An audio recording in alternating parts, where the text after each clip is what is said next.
Olá, está no ar o seu programa sobre a arte em movimento. Hoje, em um clima macabro, o Curta Agora traz o quadro Olhar sobre Hitchcock, em especial aos 50 anos de Psicose.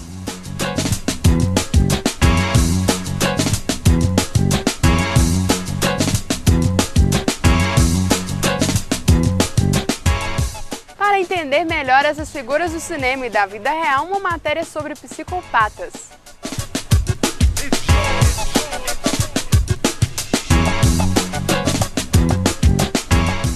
Um curta-metragem para honrar o estilo dessa edição.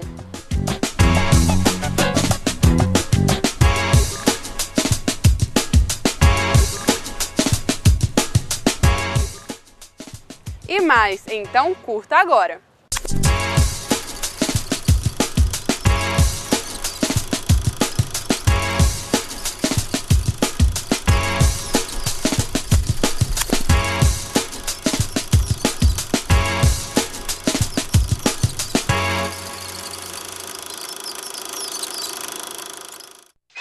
Quem não se lembra da cena em que Marion está tomando banho e de repente surge um homem por trás da cortina com uma faca na mão? A cena do assassinato de Psicose talvez seja a mais famosa do cinema de todos os tempos.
Em comemoração aos 50 anos desde a estreia em 1960, o Curta Agora preparou um especial sobre Hitchcock sob o olhar da professora Érica Savernini.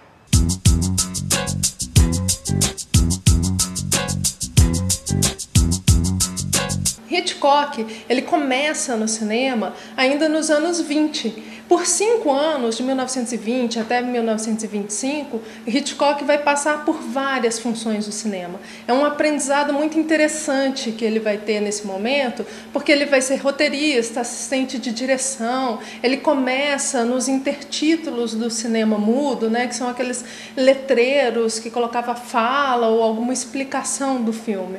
Quando ele começa em 1925, ainda era o cinema mudo. No cinema mudo, ele tem o aprendizado da construção visual da linguagem, uma coisa que vai ser fundamental depois na obra do Hitchcock, consagrado como mestre do suspense, porque esse conhecimento aprofundado da linguagem vai ser determinante para essa construção que o Hitchcock mesmo define em termos da diferença do suspense e do terror. Né? Numa série de entrevistas que ele vai fazer que o Truffaut vai fazer com o Hitchcock vai conceituar que A diferença entre o suspense e o terror é justamente a manipulação da informação que você passa para o espectador. No terror, o espectador e o personagem do filme, eles têm a mesma informação, né? Então você não sabe o que está atrás daquela porta. Então quando abre uma porta, por exemplo, pula alguma coisa, ou abre a porta não tem nada, mas na verdade vem um monstro por trás, um psicopata, e ataca o personagem e o espectador assustam-se juntos. Então isso é o terror. O suspense, que é exatamente o que o Hitchcock trabalhava, é justamente o espectador tem uma informação que o personagem não tem. Então, enquanto o personagem entra, né, inocentemente em determinado ambiente que ele acha seguro, o espectador sabe que não. Sabe que ali dentro há um perigo e que esse personagem possivelmente vai morrer ou ser atacado ali dentro daquele ambiente. Então, a manipulação da informação é muito importante e isso tem que ser feito de uma forma sutil. Então, muitas vezes, isso é uma construção visual, né? Não é uma construção dialógica, não é uma construção explícita. Então, esse primeiro momento do Hitchcock no cinema mudo, né, vai dar a ele essa experimentação, essa experiência da construção visual. O Hitchcock é um grande narrador do cinema, né? Ele vai ser um exemplo do que é a narrativa clássica cinematográfica, o que não o impediu de testar esses limites, né? Então a gente tem, por exemplo, o filme Hope, em que o Hitchcock experimenta o plano sequência, né, que é aquele plano que você constrói todo um momento da narrativa sem corte algum. E que alguns teóricos do cinema defendiam a ideia de que o plano sequência era mais democrático, porque deixava o espectador olhar livremente a cena, olhar livremente a imagem. E o Hitchcock, que era um sujeito que tinha um absoluto controle do que era a informação que o espectador ia receber em cada momento, ele faz um filme que ele simula o plano de sequência inteiro, o filme sendo um plano de sequência inteiro. O que ele mostra com esse filme é que, na verdade, mesmo dentro do plano de sequência, dependendo da movimentação de câmera, dos personagens, de como você estrutura essa história dentro daquele espaço, você tem um direcionamento de olhar da mesma forma como se você estivesse decupando o filme inteiro, né? Um filme cheio de cortes. Então ele faz essas experimentações todas, embora ele seja um diretor símbolo do que seria o cinema clássico. No Psicose, que é esse filme que é uma das grandes referências do Hitchcock, a gente tem uma subversão importantíssima da narrativa, né? Então a gente tem, em termos de estrutura narrativa clássica, aquela ideia de que você vai envolvendo o espectador na história, então você faz uma contextualização inicial daquele universo, daquele espaço, daquele tempo onde se dá a história, do que é o conflito daquele personagem. O diretor vai construindo estratégias do espectador se identificar com o personagem principal. Então você se preocupa com aquela mulher, né, que tem um namorado, que na verdade é um amante, ela não pode assumir ainda essa relação, ela está num momento decisivo na vida dela e de repente ela vê uma oportunidade de modificar a sua vida. Então ela resolve roubar esse dinheiro, né, para construir essa vida dela, para melhorar a vida dela. Então você está preocupado com esse rumo que essa personagem está tomando na vida dela. A personagem, ela se angustia se ela vai ser descoberta ou não.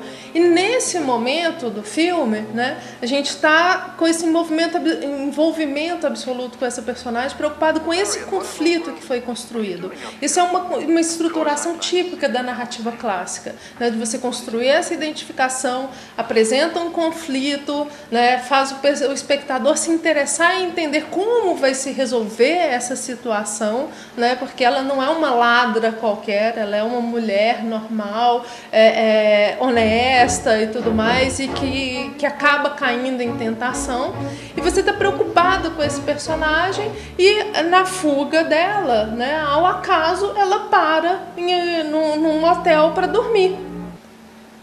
Nesse momento, o personagem é assassinado. Como assim, né? Na história da narrativa clássica, cinematográfica, como é que você, no meio do filme, você mata o personagem principal? Então, a partir daí, não, qual que é o conflito, então, do filme? Né? Com quem eu vou me identificar? Então, é uma coisa extremamente ousada o que o Hitchcock faz em termos de narrativa com Psicose. Né? É uma coisa que só quando você é um grande diretor, extremamente consagrado, nesse momento de Hollywood, inclusive, ele só sendo Hitchcock, né, com o peso que o nome dele tinha, que ele conseguiu fazer esse filme. Quando ele chega nos anos 40, nos Estados Unidos, ele vai estar nesse auge do cinema clássico hollywoodiano. E em 1960, quando ele faz Psicose, ele vai trabalhar com essas várias questões que vão questionar efetivamente a narrativa clássica. Ele não chega a romper, ele não é um cineasta de vanguarda, mas é dentro daquela percepção, às vezes, do senso comum, das pessoas acharem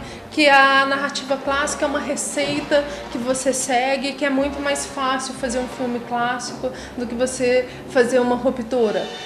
Com o Hitchcock, você percebe que não, que na verdade existe nuance, existe espaço no clássico para o estilo, existe o espaço no clássico para a criação artística. O Hitchcock, como um todo, é um diretor que, quando você pega os mais de 50 anos de carreira dele, você acaba aprendendo muito sobre a linguagem cinematográfica, porque ele pega todo o período mudo, a passagem para o som, o período de auge do cinema industrial, crise do cinema industrial, né? O Hitchcock é uma figura que entendeu, inclusive, essa passagem do cinema para a televisão. Então, ele vai dirigir a série famosa, né, de Alfred Hitchcock, que apresenta dentro desse filão que ele acabou estabelecendo muito bem, que é o do suspense, né? Então, o Hitchcock é um grande diretor em todos os aspectos. Ele tem uma grande carreira em termos de extensão, de experimentação, de consolidação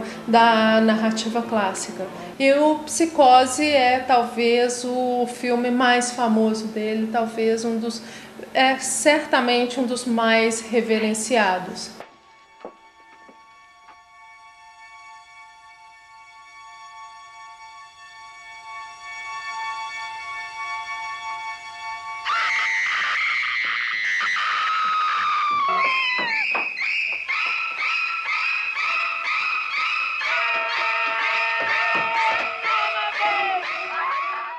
No próximo bloco, uma matéria sobre os psicopatas da vida real e do meio cinematográfico. A gente volta já.